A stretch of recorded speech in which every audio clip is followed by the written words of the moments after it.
Guys, ang ating finished product ng bola-bola.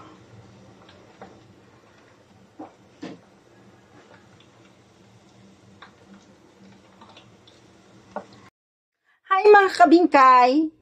For today's vlog, magluluto tayo ng meatballs. Gawa tayo ng bula-bula. Itong aking ingredients, syempre baboy. 1 kilo ito, nahugasan ko na. Tapos sibuyas, sesame oil, green onion,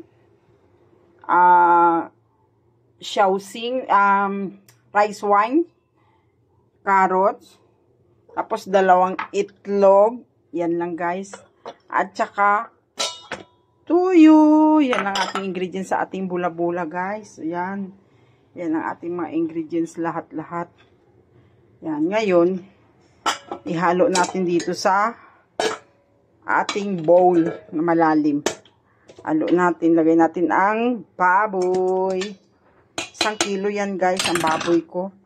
Tapos rice wine, carrots, tuyo, sesame oil, green onion, or leeks. Pwede guys, pwede gagawin nyo yung mga giniling na baboy. At saka dahon ay sibuyas. Onion, oh. 2 onion ang ginamit ko, guys. Tapos, ilagay natin yung itlog, guys. Yan. Kung wala kayo giniling, pwede yung giniling na manok. Yung chicken giniling, pwede yun. Pag wala kayong giniling na baboy, pwede ang manok. Kung ayaw nyo ng giniling na baboy, alternative yung giniling na manok. Yan, halo-haluin lang natin. Hindi ko kasi makita ang gloves ko kung saan ko nilagay. Ay, nakalimutan ko pala, all-purpose flour. Kukuha muna ako.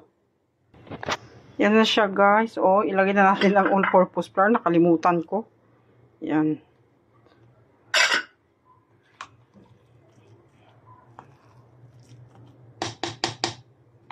Halo ko muna. Ayan na siya, guys, ang ating meatballs. Gagawin na natin bula-bula. Ay, paminta na. Nakalimutan ko maglagay ng pamintang powder. Maglagay muna tayo.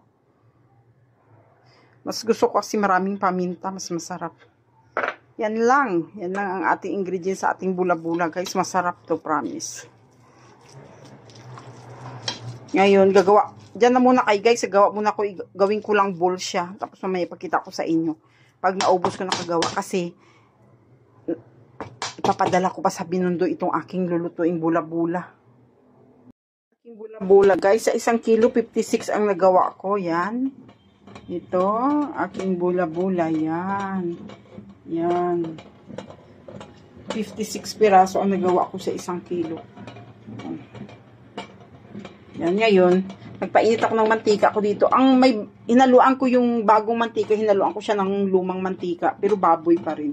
Dito na lang ako magprito sa electric pan ko. Kasi nagmamadali ako. Yan. Dito tayo magprito.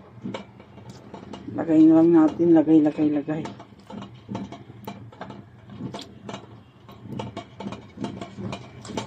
Ay, dyan lang muna kayo guys. Maglutuin ko lang aking bula-bula. Mamaya ipakita ko sa inyo. Guys, ang ating finished product ng bula-bula.